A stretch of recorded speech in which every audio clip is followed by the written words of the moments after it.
यो सुनको विषयमा छानबिन हुने कि नहुने। नारायण काजीको चाहिँ नाम आइसकेको छ, उहाँको विषयमा चाहिँ राजीनामा माग्न जाउँ।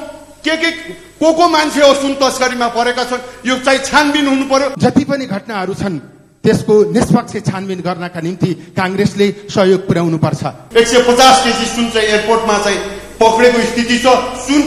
सुनको पक्रिँदाखेरि म यहाँ साथीहरूलाई भन्न चाहन्छु, गृहमन्त्रीको नाम आएको छ, माओवादी नेता महराको नाम आएको छ, केपी ओलीको नाम आएको छ। यो विषयमा हाम्रो साथीहरूले बोल्ने कि नबोल्ने, नेपाली कांग्रेसले बोल्ने कि नबोल्ने। गणतन्त्र प्राप्तिपछि उच्च पदस्थहरू सबैको सम्पत्ति छानबिन गर्नु पर्ने माग कांग्रेसले राखेर त्यो प्रक्रियाको नेतृत्व कांग्रेसले गर्नुपर्छ भन्ने आग्रह म गर्न चाहन्छु। सरकारको जीरो पर्फर्मेन्स हो, सरकारले पर्फर्मेन्स दिन सकेको छैन। हामीले सोच्नु पर्ने बेला भएको छ, यो सरकारमा हामी सहभागी भएर जाने कि नजाने। हाम्रो मन्त्रीजीहरू प्रिपेयर्डै हुनुहुन्न, मन्त्री भएर जानुहुन्छ, सिक्दा सिक्दै मन्त्रालय पनि गइसक्छ, उहाँहरूले बुझेकै हुन्न, सधैँ गइसक्छ। एउटा व्यक्तिलाई कतिपटकसम्म चाहिँ टिकटको मौका दिने, मेरो विचारमा एउटा व्यक्तिलाई 4 पटक भन्दा संघीय संसदको टिकटको मौका दिनु हुँदैन। भुटानी शरणार्थीको कुरा आयो, अख्तियार प्रमुखको नाम लिँदाखेरि, नाम आउँदाखेरि कोही साथीहरू बोल्न तयार छैनन्। विष्णु पौडेल जसले जग्गा फिर्ता गर्यो, एमाले नेता हो, उसको विषयमा हामी बोल्न तयार छैनौँ। कस्तो अवस्था सिर्जना गरेको। समानुपातिकको व्यवस्था नहटेसम्म एकपटक भन्दा दोहोऱ्याएर समानुपातिकको प्रतिनिधित्व गर्ने व्यवस्था हुनु हुँदैन। म त्यो आग्रह गर्न चाहन्छु। सर्वप्रथम त म पार्टी सभापतिलाई धन्यवाद दिन चाहन्छु। म डाइरेक्ट लाइभ कास्टको चाहिँ विरोधी थिएँ। मैले एउटा मिडिया रेगुलर फलो गरेको थिएँ, त्यो मिडियाले पार्टी सभापतिलाई 15 अङ्कसम्म गाली गरे थियो। तर अस्तिको अङ्कमा धन्यवाद सभापति भनेर लेख्यो। के लेखेछ भनेर हेर्दाखेरि त्यो लाइभ टेलिकास्टको विषयमा तपाईँले गर्नुभएको विषयमा चाहिँ उसले चाहिँ तपाईँलाई पार्टी सभापति र नेपाली कांग्रेसलाई धन्यवाद दिएर अरू पार्टीलाई पनि यही चाहिँ लाइभ टेलिकास्टमा जान चाहिँ अनुरोध गर्दै लेखेको लेखप्रति म समर्थन गर्दै पार्टी सभापतिलाई यस मञ्चबाट धन्यवाद दिन चाहन्छु। साथै अहिले देशको स्थितिको कुरा गर्दाखेरि देशको स्थिति नाजुक छ, अर्थतन्त्र खस्किएको छ, हामीसँग पैसा छैन, रोजगार छैन, व्यवसाय छैन, व्यवसाय खस्केको स्थिति छ। हामीले ध्यान आकर्षण गर्ने कि नगर्ने सरकारलाई, रोजगारमूलक कार्यक्रम ल्याउन ध्यान आकर्षण गर्ने कि नगर्ने। युवाहरू पलायन भएका छन्, यो पलायन रोक्नको लागि नेपाल सरकारले के कार्यक्रम ल्याउँछ त्यो विषयमा नेपाली कांग्रेसको ध्यान आकर्षण हुन जरुरी छ। उद्योग कल कारखाना बन्द हुने स्थिति छ, त्यो बन्द रोक्नको लागि उद्योग कारखाना खोलेर चाहिँ रोजगार दिलाउनको लागि हामीले सरकारलाई ध्यान आकर्षण गर्ने पर्ने परिस्थिति आएको छ। साथसाथै एउटा रोग सताएको छ, संसारभरि सताएको रोग छ, गरिबलाई चटारो भन्ने कुरा र कृषकलाई आज चाहिँ चटारो परेको छ। पशुमा लाग्ने लम्की भन्ने रोग लागेको छ, त्यो विषयमा सरकारले बोल्ने कि नबोल्ने, त्यसको भ्याक्सिनेसनहरू ल्याउने कि नल्याउने, स्वास्थ्य उपचारहरू गर्ने कि नगर्ने। र कालो बजारी दिनदिनै बढेको छ, दिनदिनै भाउहरू बजारको भाउहरू बढेको छ, सरकारले रोकथाम गर्ने कि नगर्ने, यो कालो बजारीहरू रोक्ने कि नगर्ने। खाद्यान्नहरू बढै छन्, कालो बजारी अगाडि बढेको छ र सरकारको ध्यान आकर्षण हुनुपर्छ भन्ने मलाई लागेको छ। र सरकारको कुरा गर्दाखेरि सरकारको जीरो पर्फर्मेन्स हो, सरकारले पर्फर्मेन्स दिन सकेको छैन। हामीले सोच्नु पर्ने बेला भएको छ, यो सरकारमा हामी सहभागी भएर जाने कि नजाने। र आज मैले हिजो भर्खर मिडिया हेरेँ, धेरै ठुल्ठुलो कुरा गर्नुहुन्थ्यो नारायण काजी श्रेष्ठ। आज सुन तस्करको कुरा आएको छ, 100 केजी सुन, 150 केजी सुन चाहिँ एयरपोर्टमा चाहिँ पक्रेको स्थिति छ। सुनको पक्रिँदाखेरि म यहाँ साथीहरूलाई भन्न चाहन्छु, गृहमन्त्रीको नाम आएको छ, माओवादी नेता महराको नाम आएको छ, केपी ओलीको नाम आएको छ। यो विषयमा हाम्रो साथीहरूले बोल्ने कि नबोल्ने, नेपाली कांग्रेसले बोल्ने कि नबोल्ने। हाम्रो साथीहरूको नाम आए चर्को कुरा गर्नुहुन्छ। म केही साथीहरू गृहमन्त्रीका जानुभएको थियो, आज म पनि जान्छु उहाँहरूसँग। जाउँ न त, नारायण काजीको चाहिँ नाम आइसकेको छ, उहाँको विषयमा चाहिँ राजीनामा माग्न जाउँ। को मान्छे हो सुन तस्करीमा परेका छन्, यो चाहिँ छानबिन हुनु पर्यो। 3 महिनाभित्र 29 चोटि सुन आएको छ नेपालमा 100 केजीको दरले। यो सुनको विषयमा छानबिन हुने कि नहुने। हाम्रो साथीहरू अब गृहमन्त्रीका जाने कि नजाने, म यो प्रश्न गर्न चाहन्छु। साथीहरूले आफ्नै नेतालाई खुइलाउने, आफ्नै सभापतिलाई खुइलाउने, अनि आफ्नै सभापति र नेतालाई खुलाएर म ठुलो हुन्छु भन्ने हो। एउटा ठुलो पार्टी थियो, एउटा भक्तपुरमा पार्टी छ। मैले धेरै ठाउँमा तरुण दल हुँदाखेरि मैले भाषण पनि गर्थेँ। भक्तपुरमा पार्टी छ, नारायण मान विजिक्छे हुनुहुन्छ। उहाँलाई सबैले मान्छन्, संसारभरि चिन्छन्, नेपाल अधिराज्यभरि चिन्छन्। तर उहाँको पार्टी सानो छ। उहाँको केन्द्रीय समितिमा को छ भन्ने हामीलाई थाहा छैन। महासचिव को हुनुहुन्छ भन्ने थाहा छैन। भातृ संगठनको अध्यक्ष, म तरुण दलको अध्यक्ष हुँदाखेरि पनि को त युवाहरूको अध्यक्ष भन्ने मलाई थाहा थिएन। हामीले बनाउन लागेको आफू पपुलर भएर त्यो सानो पार्टी हो। मलाई त चाहिएको छैन त्यो सानो पार्टी।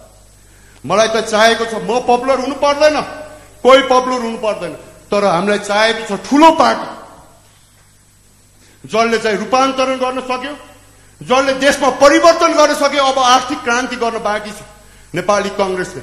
त्यो आर्थिक क्रान्तिको बाटोमा चाहिँ जानु पर्यो।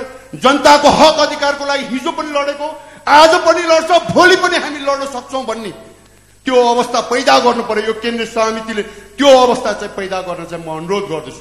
साथीहरू, नेता त धेरै बन्छन्, नेता त जो कोही पनि बन्छन्, सांसद जो पनि बन्छ, मन्त्री जो पनि बन्छ, तर राजनेता हुनु पर्यो। राजनेता हजारौं वर्षमा एकजना जन्मिन्छ। राजनेता बन्नको लागि त्याग चाहियो, तपस्या चाहियो, त्याग तपस्या चाहियो, पोजिटिभ एटिट्युड चाहियो, रोष शोक भोगसँग लड्न सक्ने क्षमता चाहियो र घर परिवारलाई पनि रोष शोक भोगसँग लड्न सक्ने क्षमता बनाउन सक्नुपर्ने त्यो अवस्था क्रिएट गर्ने नेता चाहियो। प्रब्लम क्रिएट मात्रै गर्ने होइन, प्रब्लमलाई सोलुसन दिने हो त्यो राजनेता भनेको। तर हाम्रो देशमा हामीहरू कहाँ कुन बाटोमा गइरहेका छौँ? राजनेता होइन, मन्त्री सांसद नेता बन्ने मात्रै, राजनेता बन्नु पर्यो। राजनेता जसले देशलाई चाहिँ प्रब्लम मात्रै देखाउँछ, जसले देशलाई प्रब्लमबाट सल्युसन लग्छ, त्याग र तपस्याको राजनीति गर्छ, जोसँग इमान्दारिता छ त्योसँग इमान्दारिताको बाटो हिँड्नु पर्यो। पार्टीलाई एकजुट बनाऊ। नेपाली कांग्रेस बाहेक कोही छैन यो देशमा। नेपाली कांग्रेस हिजो पनि थियो, आज पनि छ, भोलि पनि छ। म साथीहरूलाई सोध्न चाहन्छु, कति डराउने हो हामी? हाम्रै नेतालाई गाली गर्न चाहिँ हामी पछि पर्दैनौं। अनि भुटानी शरणार्थीको कुरा आयो, अख्तियार प्रमुखको नाम लिँदाखेरि, नाम आउँदाखेरि कोही साथीहरू बोल्न तयार छैनन्। उहाँको गृहमन्त्रीको पालोमा भएको घटना भुटानी शरणार्थीको विषयमा, अख्तियार प्रमुखको विषयमा कोही बोल्न तयार छैन, कोही नाम लिन तयार छैन। त्यति मात्रै होइन, विष्णु पौडेल जसले जग्गा फिर्ता गर्यो, एमाले नेता हो, उसको विषयमा हामी बोल्न तयार छैनौं। कस्तो अवस्था सिर्जना गरेको। अनि तपाईँ हामीलाई एउटा कानून, देशमा चाहिँ एउटा कानून हुने, दुईटा नागरिकता लिने, दुईटा चाहिँ पासपोर्ट लिनेको विषयमा हामी बोल्न नसक्ने।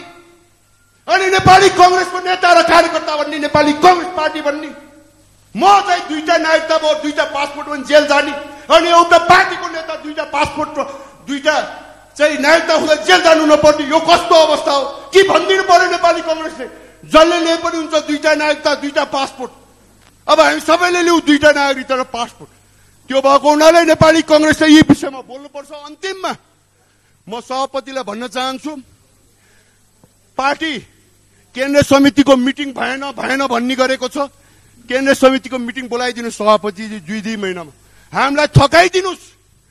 जिल्ला जिल्ला गएको साथीहरूलाई बोलाइदिनुस्, थकाइदिनुस्, निर्णय गराइदिनुस्। ल, सम्पूर्ण साथीहरूलाई धन्यवाद दिँदै यस मञ्चबाट बिदा हुन्छु। धन्यवाद। अब म 11 महिनापछि बैठक भयो, खुसी प्रकट गर्न त सक्दिनँ, तर आगामी दिनमा यस्तो नहोस् आग्रह गर्न चाहन्छु। खास गरी आज कांग्रेस संकटमा छ भन्ने मानेर म कसैको दाई भाइ या अनुयायी नभइकन नेपाली कांग्रेसको विद्यमान समस्या हल गर्नका निम्ति आत्ममूल्याङ्कन जरुरी छ भन्न चाहन्छु। पार्टीलाई सुधार गर्न जरुरी छ। पार्टीको स्वास्थ्यमा समस्या छ, सिटामोलबाट यो समस्या हल हुने स्थिति छैन। कतिपय सन्दर्भमा यसको सर्जरीकै आवश्यकता छ। त्यसकारण लामो समयदेखि पार्टीमा भएका विभिन्न घटनाहरूका कारणले पलायनता, निष्क्रियता र विद्रोहको मानसिकता देखिन थालेको छ। हामीले यो स्थितिलाई अन्त्य गर्न सक्नुपर्छ। मेरो विचारमा पदाधिकारीज्यूहरूबाटै अनुमोदन भएर महामन्त्रीले यहाँ प्रस्ताव पेश गर्नुभएको छ। विद्यमान विधानभित्र रहेर योभन्दा फराकिला कुराहरू गर्न सक्ने स्थिति छैन। तर मेरो विचारमा यति मात्रै कुराले हामीले कांग्रेस रूपान्तरित भएको नयाँ सन्देश लिएर आएको भन्ने प्रमाणित गर्न सक्दैनौं। सबैभन्दा पहिला त म आग्रह गर्न चाहन्छु, महामन्त्रीज्यूले क्रियाशील सदस्य खुला भएको भन्नुभएको होइन, नेपाली कांग्रेसको सदस्यता खुला भएको भन्नुभएको। नेपाली कांग्रेस पार्टी मेरो विचारमा मासवेस पार्टी हो। आज हामीले हाम्रो बैठक फेसबुकबाट लाइभ गरिरहेका छौं। मासवेस पार्टीको सदस्यताको वर्गीकरण हुँदैन। मासवेस पार्टीमा कसलाई सदस्य दिने भनेर दिने र लिने हुँदैन। मेरो विचारमा सदस्यता जसले खोजेको हुन्छ त्यसले पाउने व्यवस्था हुनुपर्छ। त्यसकारण म एउटा प्रकारको मात्रै सदस्यता कायम गरिनुपर्छ र त्यो सदस्यता लिन चाहनेलाई दिनुपर्छ। अनि त्यो दिने प्रावधान धेरै अप्ठ्यारा प्रावधानहरू हुनु हुँदैन। सजिला प्रावधानहरू राखेर जसले जहाँबाट लिन चाहन्छ त्यसलाई सदस्यता दिने व्यवस्था गरिनुपर्छ भनेर म आग्रह गर्न चाहन्छु। अघि चिनकाजी दाइले पनि उल्लेख गर्नुभयो, अहिलेको विद्यमान व्यवस्थाभित्रबाट कसैले पनि बहुमत ल्याउने स्थिति छैन। यो स्थिरता दिने स्थिति छैन। अनि हामी निर्वाचन भन्दा अगाडि गठबन्धन गर्नु हुँदैन भनेर भनिरहँदा त्यसको सान्दर्भिकता अन्त्य गर्ने स्थिति छैन। त्यसकारण केही संवैधानिक प्रावधानहरूलाई संशोधन गर्नका निम्ति नेपाली कांग्रेसले नेतृत्व गर्नुपर्छ भन्ने मलाई लाग्छ। समावेशी समानुपातिक प्रतिनिधित्वको व्यवस्था हुने गरी प्रतिनिधि सभाको प्रत्यक्ष निर्वाचन हुने व्यवस्था गरिनुपर्छ। मेरो विचारमा त्यसका लागि 201 सिटमा निर्वाचन हुने व्यवस्था गरौं। त्यहीभित्र समावेशी र समानुपातिक प्रतिनिधित्व हुने व्यवस्था सुनिश्चित गरौं। त्यो संसारमा त्यस्ता खालका प्रावधानहरू छन्। प्रदेशमा पनि समानुपातिक समावेशी प्रतिनिधित्व प्रत्यक्ष निर्वाचनबाटै हुने व्यवस्था गरौं। राष्ट्रिय सभाको संख्या जम्मा 35 मा पुर्याउँ, त्यहाँभित्र समावेशीता हुने व्यवस्था गरौं। म कांग्रेसले त्यो विषयलाई अगाडि बढाओस् त्यो आग्रह गर्न चाहन्छु। अब हाम्रो पार्टीका आन्तरिक चुनावहरू सबै पार्टी सदस्यले मतदान गरेर हुने व्यवस्था गरौं। पूर्ण प्राइमरी इलेक्सन सुनिश्चित गर्ने व्यवस्था गरौं। अब केन्द्रबाट टिकट दिएर कार्यकर्ता र जनताले अथवा लादिने जुन खालको स्थिति छ त्यसलाई अन्त्य गरौं। टिकट कार्यकर्ता र जनताले नै दिने, निर्वाचन उनीहरूले जिताउने व्यवस्था हामीले गरौं। त्यसैले सबै तहमा प्राइमरी इलेक्सन हुने पद्धतिको हामीले विकास गरौं। हाम्रो सबै नेतृत्व पार्टी सदस्यले चयन गर्ने, निर्वाचनको माध्यमबाट चयन गर्ने परिस्थिति हामीले निर्माण गरौं। त्यसो गर्न सक्यौं भने हामीले संगठनमा धेरै ठूलो रूपान्तरण गरेको प्रमाणित हुनेछ। म त्यतातिर जानका निम्ति प्रस्ताव गर्न चाहन्छु। हामीले यो पार्टीको एउटा व्यक्तिलाई कतिपटकसम्म चाहिँ टिकटको मौका दिने, मेरो विचारमा एउटा व्यक्तिलाई 4 पटक भन्दा संघीय संसदको टिकटको मौका दिनु हुँदैन। त्यसपछि प्रदेशमा यसलाई 2 पटकमा कायम गरिनुपर्छ। समानुपातिकको व्यवस्था नहटेसम्म 1 पटक भन्दा दोहोर्याएर समानुपातिकको प्रतिनिधित्व गर्ने व्यवस्था हुनु हुँदैन। म त्यो आग्रह गर्न चाहन्छु। त्यसपछि पार्टीबाट सरकारमा नेतृत्व गर्दै गर्दा प्रधानमन्त्री, मन्त्री, मुख्यमन्त्री, प्रदेश मन्त्री 2 पटक भन्दा हुन नपाइने व्यवस्था कडाइका साथ लागू गरौं। म त्यो आग्रह गर्न चाहन्छु। त्यस्तै पार्टीको निर्णय प्रणाली जुन तहको निर्णयलाई, जस्तै कार्य सम्पादन समितिको निर्णयलाई केन्द्रीय कार्य समितिले 2 महिनाभित्र अनुमोदन गर्नुपर्नेछ भन्ने व्यवस्था राखिएको छ भने 2 महिनाभित्र अनुमोदन गरिएन भने त्यो निर्णय स्वतः बदर हुने स्थिति निर्माण गरौं। भ्रष्टाचार र सुशासनको सन्दर्भमा म के आग्रह गर्न चाहन्छु भने हाम्रा केही नेताहरू अप्ठ्यारोमा हुनुहुन्छ। थप अप्ठ्यारो बनाउन खोजेको होइन, पार्टीलाई बचाउन खोजेको। मैले सजिलो बनाएर सजिलो हुँदैन। म आग्रह गर्न चाहन्छु, यो भावनाको विषय होइन, यो एउटा सिद्धान्तको विषय हो। यो नैतिक प्रश्न मात्रै होइन, यो कानूनी प्रश्न पनि हो। त्यसकारण म जति पनि घटनाहरू छन् त्यसको निष्पक्ष छानबिन गर्नका निम्ति कांग्रेसले सहयोग पुर्याउनु पर्छ। कानूनी प्रावधानलाई पूर्ण रूपमा आफैभित्र कार्यान्वयन गरिने स्थिति निर्माण गर्नुपर्छ। अझ त म के आग्रह गर्न चाहन्छु भने गणतन्त्र प्राप्तिपछि जति पनि चर्चित घटनाहरू छन् ती सबैको छानबिनको नेतृत्व नेपाली कांग्रेसले गर्नुपर्छ भन्ने आग्रह गर्न चाहन्छु। गणतन्त्र प्राप्तिपछि उच्च पदस्थहरू सबैको सम्पत्ति छानबिन गर्नु पर्ने माग कांग्रेसले राखेर त्यो प्रक्रियाको नेतृत्व कांग्रेसले गर्नुपर्छ भन्ने आग्रह म गर्न चाहन्छु। अहिले हाम्रो यस्तो अचम्मको परिस्थिति बनेको छ, सरकारमा छौं, जस लिने गरी ती विषयहरूको वकालत गर्न सक्दैनौं, असहमति गरेर सरकारबाट बाहिर जान पनि सक्दैनौं। यो त हदैसम्मको सत्ता लिप्सा देखिएन र। त्यसकारण व्यक्तिले कमजोरी गर्न सक्छ, पार्टीले सक्दैन। यो सिद्धान्तमा आधारित भएर यसलाई त्यस ढंगबाट बुझौं भन्ने अनुरोध गर्न चाहन्छु। हामी 2084 को निर्वाचनमा जाँदै गर्दा हामीलाई सरकार बनाउन मत देऊ भनेर भनिरहँदा अब हामीले मत प्राप्त गर्ने स्थिति हुँदैन, क्रेडिटमा मत प्राप्त गर्ने अवस्था हाम्रो छैन, किनकि अहिले हामी सरकारमा छौं। अहिले हामी सरकारमा बसेर 84 को निर्वाचनमा जाँदा हामीले यति कामहरू गर्यौं, हामी यस्तै अरू कामहरू गर्छौं, हामीलाई सरकारमा पुर्याइदेऊ भनेर भन्ने स्थिति हुनुपर्छ।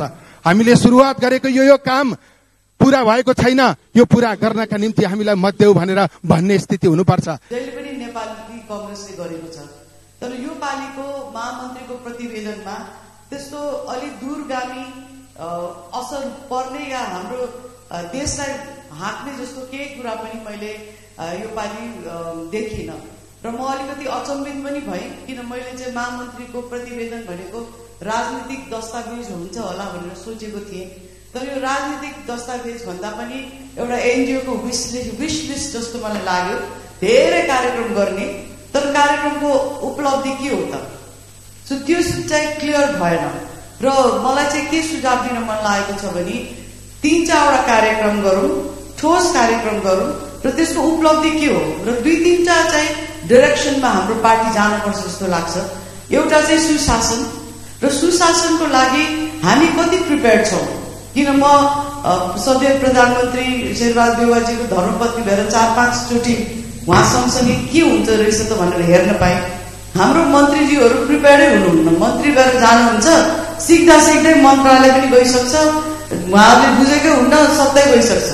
सो हामीले पार्टीभित्र हरेक मन्त्रालयको के हो त भनेर बुझ्नु पर्यो, मेकानिजम के हो, के चाहिँ गर्नु खोजेको छ र त्यसको लिङ्क हाम्रो घोषणा पत्रसँग कहाँ छ त? हामीले घोषणा पत्र खालि त्यो चुनावको लागि मात्रै हो र? घोषणा पत्रसँग सरकारको लिङ्क गर्न हामीले जान्नु पर्यो। सरकारको नीतिहरू र नियम कानुनहरू पनि बनाउँदाखेरि हामी सांसद भए पनि, हामी मन्त्री भए पनि कहाँ छ त मेल खाने? सो त्योलाई इङ्गित गरेर हाम्रो पार्टीले चाहिँ प्रोग्राम बनाउनु पर्छ जस्तो मलाई लाग्छ। अनि मात्रै हाम्रो भोट ब्याङ्क बढ्छ। हामी जान्छौँ फिल्डमा, एउटा कुरा भन्छौँ, अर्कै कुरा गरेर जान्छौँ, अनि हामीलाई भोट आउँदैन। र यो संगठनको विस्तारमा 2टा कुरा मात्रै गर्नुपर्छ। एउटा कुरा के हो भने प्रशिक्षण र यो नम्बर बढाएर केही हुँदैन। मलाई यस्तो जिल्लाहरू थाहा छ जहाँ चाहिँ ओडाहरू थाहा छ, जहाँ चाहिँ ओडामा भएका केन्द्रीय सदस्य क्रियाशील सदस्य भन्दा कम भोट आएको ओडाहरू मलाई थाहा छ। यहाँ तपाईँहरू सबैलाई थाहा होला सायद। त्यस्तो हुन मात्रै बोकेर के काम? एउटा क्रियाशील लिने भन्दा अगाडि एप्लिकेसन लिनु पर्यो, एप्लिकेसन लिएर ओरिएन्टेसन हुनु पर्यो, नेपाली कांग्रेस भनेको के हो, किन कांग्रेस बन्ने भनेर। अनि मात्रै त्यो के सिकेको आधारमा मात्रै कमिटमेन्ट देखेपछि मात्रै हामी क्रियाशीलता दिनु पर्यो। अरूले दियो भनेर हामी किन रेसमा दौडिने?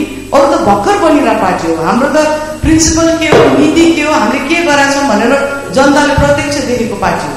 जो एउटा यो काम गर्नु पर्यो र अर्को आफ्नै पार्टीलाई चाहिँ ओपनमा क्रिटिसाइज गर्न छोड्नु पर्यो। हो, कुनै पनि राजनीति भनेको असहज स्थिति हो। त्यो के अरे द्वापर युग र त्रेतामा पनि कहिले पनि राजनीति सहज थिएन, तर अहिले पनि कलियुगमा आएर हामीले राजनीति गर्नलाई असहज हुन्छ भने डराएर बस्नेहरू चाहिँ मैदान छोडेर जानु पर्यो। जो चाहिँ म गर्छु भनेर आएको छ उनीहरूले चाहिँ यो वी अग्री टु डिसअग्री भनेर पनि यो राजनीतिमा चाहिँ लागेर एउटा प्रिन्सिपलको पछाडि दौडेर जाने हो भने अनि मात्रै हाम्रो राजनीति राम्रो हुन्छ। हाम्रो भोट हामी आफै काटिरहेको छौँ, कसैले पनि हामीलाई हराउन सक्दैन। र तेस्रो कुरा, जुन चाहिँ कुराहरू हाम्रो देशमा अब ज्वलन्त कुराहरू छन्, अब के अरे इलेक्सन कमिसनले 30% महिला उठाउनै पर्छ भनेको छ। हाम्रो पार्टीको प्लान के हो? लास्टमा गएर क्रस ब्यालेट महिला खोज्दियो कि अहिले नै महिलाको मात्रै कन्स्टिट्युन्सी बनाउन हामी लबी गर्नु? हामीले पहिला पनि लबी गरे र अहिले त आवाज उठ्यो कि समानुपातिकमाहरू काम लाग्दैन। ल हामी कामै लाग्दैन होला रे महिला, उसले हामीलाई लडाउनुहोस् न त। महिला बिच प्रतिस्पर्धा गर्न 1/3 सिटहरू बनाऊ हामी। त्यसको लागि हामी एक्सर्साइज गरौँ। हामीले भनेपछि अरू पार्टीहरू पनि लाइनमा आउँछ। त्यस्तै गरेर दलितहरूको लागि यो आरक्षित कन्स्टिट्युन्सी बनाउनु पर्यो रोटेसनल बेसिसमा। र त उहाँहरू पनि कहिले आउनु, जहिले पनि समानुपातिकमा आउने र समानुपातिकमा अब एकचोटि भन्दा नराख्ने राम्रो कुरा हो।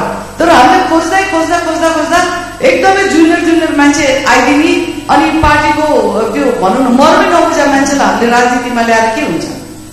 चान्स दिनुपर्छ, तर एजमा मात्रै होइन, समर्पण र आइडियामा। र अर्को 2-3टा च्यालेन्ज हामीले हेर्नुपर्ने, गभर्नेन्सको च्यालेन्ज कसरी हेर्ने, देशको गभर्नेन्स कसरी चलेको छ हामी कसलाई थाहा छ? यसको लागि प्रशिक्षण गरौँ न। कति छन् हामीसँग आबद्ध भूतपूर्व पूर्व कर्मचारीहरू, विज्ञहरू, हामीले सिक्दैनौँ राजनीति गर्ने, गभर्मेन्ट चलाउने भनेर इलेक्सन जितेर आउँछौँ, गभर्मेन्ट चलाउँदाखेरि फेल खान्छौँ, किनभने हामीलाई थाहै छैन। बरु त्यतातिर पार्टीलाई जोडाउँ न, how to do politics, how to run a government. र यो जुन संयन्त्र पार्टी र यो उसको के भन्छ सरकार बीच जहिले पनि खाडल भयो भन्ने कुरालाई चाहिँ म कहाँ लगेर टुङ्गाउन चाहन्छु भने पार्टीको घोषणापत्र र प्रदेशको बनावट र केन्द्र समितिको पनि अब कुन चाहिँ कमिटी हो बसेर हेरौँ र साँच्चैकै पार्टीको जानुहुन्छ उहाँले काम गरेछ कि छैन त्यो पनि हामीले क्लियरली हेर्नुपर्छ। र अब आइरहेको ट्रेन्डहरू त्यसमा हामीले एक्सर्साइज गरौँ। यो इन्टरनेट, यो आर्टिफिसियल इन्टेलिजेन्स, यो मिडिया, सोसियल मिडिया, यो सबैको के इम्प्याक्ट परेछ हाम्रो सोसाइटीमा त्यसको पनि हामीले चाहिँ राम्रोसँग एउटा धारणा पेपरै बनाएर अगाडि बढाउँ, किन हामीले हो यो देशलाई सेप गर्ने। त्यस्तै गरेर डियास्पोरा अब हरेक दिन नेपालीहरू बाहिर गइरहेछन्। किन गइरहेछन्?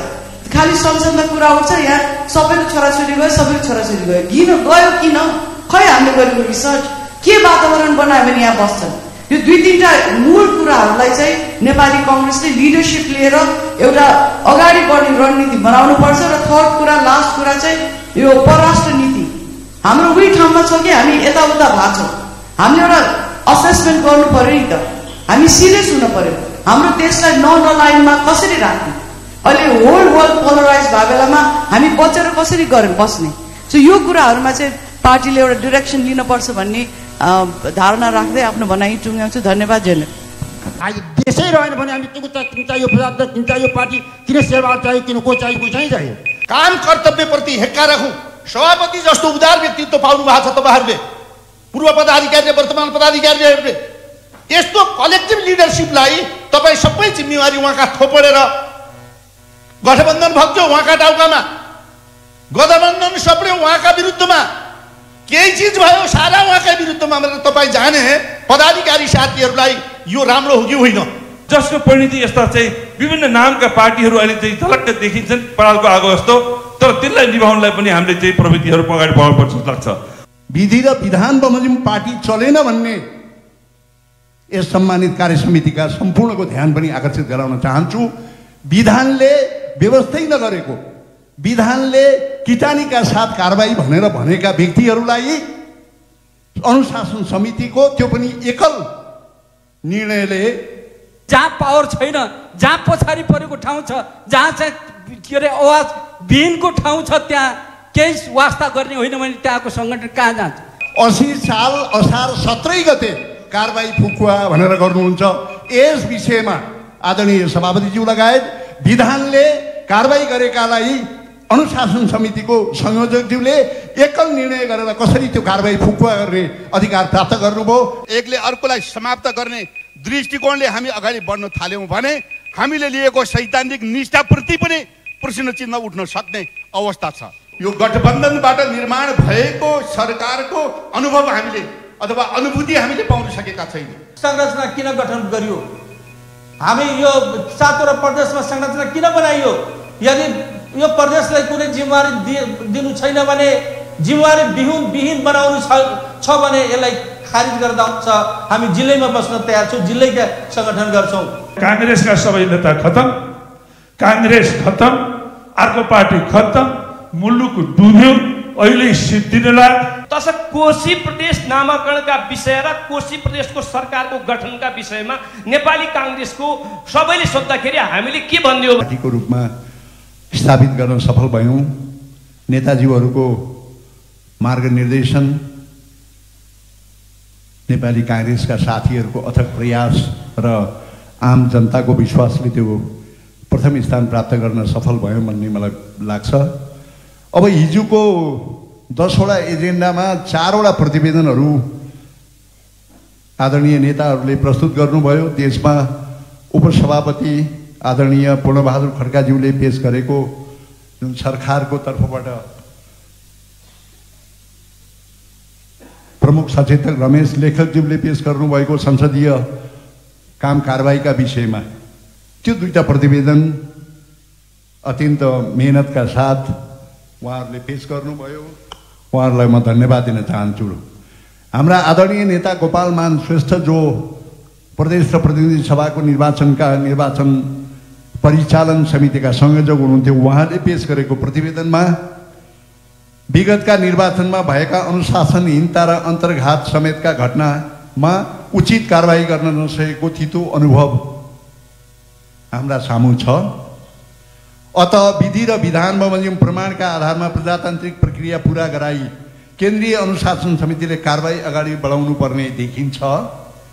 उक्त कार्यका लागि केन्द्रीय अनुशासन समितिलाई पूर्णता दिन आवश्यक छ। अन्यथा पार्टीमा अनुशासनहीनताले जरो गाडी पार्टीलाई थप क्षति पुर्याउनेछ भन्नेमा दुई मत छैन भन्ने उहाँको निर्वाचन परिचालन समितिको संयोजकज्यूको प्रतिवेदन एकातिर छ भने त्यसको ठीक विपरीत अर्को प्रतिवेदन त होइन, मैले प्रतिवेदन होइन, मेरो समितिले पूर्णता नपाएको हुँदा मैले अहिले यहाँ प्रस्तुत गर्ने कुरा जानकारीका लागि मात्रै हो।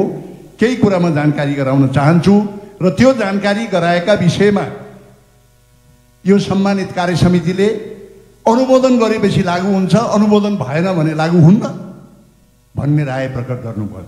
म आदरणीय नेता अनुशासन समितिका संयोजक आनन्द प्रसाद ढुङ्गानाज्यूले गरेको एउटा विधान विपरीत, विथ ड्यू रेस्पेक्ट हिम, विधान विपरीत, विधानमा हुँदै नभएको व्यवस्था नेपाली काङ्ग्रेसको विधानको पेज नम्बर 38 को केन्द्रीय अनुशासन समितिको काम कारबाही अधिकारका बारेको मलाई लाग्छ 6वटा बुँदा छ।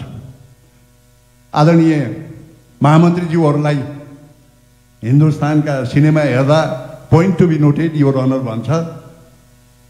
आदरणीय महामन्त्रीज्यूहरू पदाधिकारीज्यूहरूलाई यो पोइन्ट नोट गरिदिन म विनम्रतापूर्वक अनुरोध गर्न चाहन्छु। अनुशासन सम्बन्धी विधानको पेज नम्बर 38 को व्यवस्थामा र बाँकी कुरा तोकिए बमोजिम हुनेछन् भन्ने नियमावलीको अनुशासन सम्बन्धी 38 र 39 पेजमा भएका अनुशासन सम्बन्धी अनुशासनका केन्द्रीय समितिलाई भएको अधिकार काम कर्तव्यका एक एक अक्षर, शब्द होइन, एक एक अक्षर केलाएर हेरेँ मैले। संयोगले म नेपाली भाषाको उद्गम स्थल जुम्लाबाट प्रतिनिधित्व गर्छु, जुम्लावासी हुँ। नेपाली भाषामा म त्यति कमजोर छैन भन्ने मेरो मान्यता छ। कहीँ कतै केन्द्रीय अनुशासन समितिलाई विधानको धारा 34 ले स्वतः निष्कासित गर्ने भन्ने विधानले बोलेको हो। आदरणीय पार्टी सभापतिले बोल्नु भएको पनि होइन। विधानले स्वतः निष्कासित गरेको व्यक्तिहरूलाई विधि र विधान बमोजिम पार्टी चलेन भन्ने यस सम्मानित कार्य समितिका सम्पूर्णको ध्यान पनि आकर्षित गराउन चाहन्छु। विधानले व्यवस्थै नगरेको, विधानले किटानीका साथ कारबाही भनेर भनेका व्यक्तिहरूलाई अनुशासन समितिको त्यो पनि एकल निर्णयले हाम्रा आदरणीय नेता जीवनबहादुर साईले भनिसक्नुभयो 2080 साल असार 17 निवेदन दिनुहुन्छ बागी विद्रोहीहरूले। अनि त्यही क्षणमा, त्यही दिनमा प्रदेशलाई, जिल्लालाई, उम्मेदवारहरूलाई कुनै किसिमको शोधनी राय सल्लाह नगरेर 80 साल असार 17 गते कारबाही फुकुवा भनेर गर्नुहुन्छ। यस विषयमा आदरणीय सभापतिज्यू लगायत विधानले कारबाही गरेकालाई अनुशासन समितिको संयोजकज्यूले एकल निर्णय गरेर कसरी त्यो कारबाही फुकुवा गर्ने अधिकार प्राप्त गर्नुभयो। सम्मानित कार्य समितिको गम्भीर ध्यानाकर्षण भन्दै बिदा हुन्छु। धन्यवाद। जय नेपाल। आज हाम्रो केन्द्रीय नेभी सङ्घ हाम्रो एकदम जिरो छ। नेभी सङ्घ कहाँ छ हामीलाई थाहा छैन। हामी यहाँबाट नगरौँ, यहाँबाट, किनभने गर्ने मान्छे थाहा हुन्छ। त्यो स्थानीय मान्छेलाई जिम्मा दियो भने मात्रै हुने हो। के अरे नेभी सङ्घ पनि के अरे जिल्लाकै मान्छेसँग जिल्लाकै साथीहरूसँग सल्लाह गरेर गर्नुहोस् अनि मात्रै हाम्रो सङ्गठन बलियो हुन्छ। नेभी सङ्घमा हाम्रो पकड छैन, युवामा हाम्रो पकड छैन। युवा नेभी सङ्घ हाम्रो हातबाट निस्क्यो भने खालि बुढाहरूले मात्रै सम्मान दिँदैमा नेपाली काङ्ग्रेस चल्दैन भने मेरो मान्यता हो। अर्को कुरो, लास्ट कुरो, यो प्रदेश संरचना किन गठन गरियो? हामी यो 7वटा प्रदेशमा संरचना किन बनाइयो? यदि यो प्रदेशलाई कुनै जिम्मेवारी दिनु छैन भने, जिम्मेवारी विहीन बनाउनु छ भने यसलाई खारिज गर्दा हुन्छ। हामी जिल्लैमा बस्न तयार छौँ, जिल्लैका सङ्गठन गर्छौँ। जे पनि कार्यक्रम भएको छ डाइरेक्ट जिल्लालाई, क्षेत्रलाई सोधेको छ, प्रदेशलाई बाइपास गरेको छ। अर्को कुरा एउटा म एकदम मार्मिक कुरा म भन्न चाहन्छु, समय बितेको छ, माफ 1 मिनट मात्रै। अनलाइन सिस्टम जुन क्रियाशील बाँड्ने कुरा भएको छ, एकदम सिस्टम बहुत राम्रो छ, सराहनीय छ, हुनु पनि पर्छ। डिजिटल काङ्ग्रेस पनि जरुरी छ, हुनु पनि पर्छ। तर मलाई अलिक डर लागेको छ। मेरो जिल्लाको एउटा म हजुरलाई कहानी भनिदिउँ। मेरो जिल्लामा जम्मा शिक्षक सङ्ख्या 3500 छ। त्यो शिक्षक सङ्घमा मात्रै 2600 छ। यो सङ्गठनमा 1600 छ। जसपाको सङ्गठनमा 1200 छ र यो के भन्छ अरू सङ्गठनमा 500 छ। यो के अरे यो अनलाइनबाट गऱ्यो भने काङ्ग्रेसलाई सिद्ध्याउने सब पार्टीको खेल छ। काङ्ग्रेसलाई आघात पर्छ भने मलाई डर लागेको छ। यसमा सचेत भएर हामी प्रक्रियाहरू मिलाएर अगाडि बढ्नुपर्छ। धन्यवाद। जय नेपाल।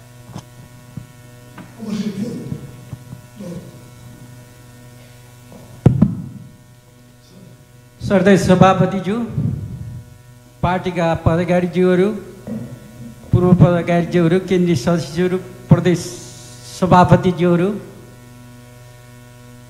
यो धेरै कुरा त अघि आइ पनि सकेको छ। धेरै भन्दा पनि सबैले आफूलाई केन्द्रबिन्दु राखेर परिभाषा लाउने हामी सबैको चलन छ। विशेष गरी जुन रूपमा अहिले सङ्गठित यो प्रस्तुत सङ्गठित यो कार्यतालिका हिजो मात्रै महामन्त्रीजीले प्रस्तुत गर्नुभयो, त्यसमा पनि कतै प्रदेश कार्य समितिको भूमिका, कतै प्रदेश कार्य समितिलाई जोड्ने काम भएन र त्यस्तै तरिकाले अरू ठाउँ पनि अरू काम गर्दा पनि अहिले प्रदेश कार्य समिति विशेष गरी सङ्घीयतामै प्रश्न चिन्ह वाचक भइरहेको छ। अहिले देशव्यापी रूपमा सङ्घीयता बारेमा धेरै क्वेसन आउँदै गर्दा प्रदेश सरकारलाई पनि कमजोर बनाउने र सङ्घीयता मोडलमै गइसकेपछि बनेका तहलाई पनि कमजोर बनाउने तरिकाले पार्टी केन्द्रीय समिति अथवा केन्द्रीय नेताहरू चल्दा सबैले आफ्नो तहभन्दा तल चाहिँ दाबेर चल्दा अलि राम्रो नहोला। सबै सङ्गठन हाम्रा मजबुत भयो भने, सबै सङ्गठन तल जगदेखि बलियो भयो भने मात्रै हाम्रो सङ्गठन बलियो हुने हो। त्यसकारण त्यतातिर ध्यान जान जरुरी छ। त्यसकारण नेपाली काङ्ग्रेसले देश 2072 को संविधान जारी गर्दा सङ्घीय लोकतान्त्रिक गणतन्त्रमा जाँदै गर्दा हामीले धेरै कुरा 3 तहका सरकारका परिकल्पना गऱ्यौँ। त्यही तहका परिकल्पना गरेर हाम्रो विधान बनायौँ। विधान बनाउँदा पनि केही कुरा अझ केही तल चाहिँ तल्लो निकायलाई अलि बलियो बनाउनु पर्ने परिस्थिति थियो। तर पनि धेरै कुरा नमिल्न सक्दै गर्दा पनि जे छ त्यसलाई पनि अझ चाहिँ कुण्ठित गर्ने, अझ चाहिँ अधिकार खोज्ने, अझ अधिकार अलि सङ्घीयतालाई अलि मजबुत बनाउने भन्ने कुरा छोडेर केन्द्रीकृत रूपमा सिधै तल चाहिँ पालिका स्तरसम्म निर्देशन गर्ने, पालिका स्तरसम्म कार्यक्रम गराउने गर्दै गर्दा तल भएका अरू बिचका सङ्गठनलाई व्यवस्था गर्दा राम्रो हुँदैन।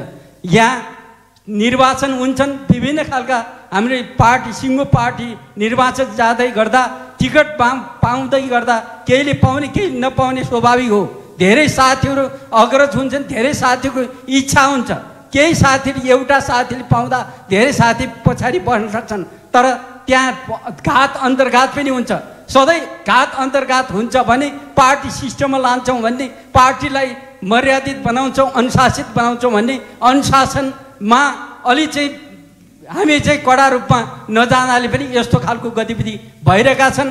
त्यही गतिविधिमा लागेका साथीहरूलाई अहिले विभिन्न तहमा भातृ सङ्गठन, शुभेच्छी सङ्गठन अब विभाग बन्लान्।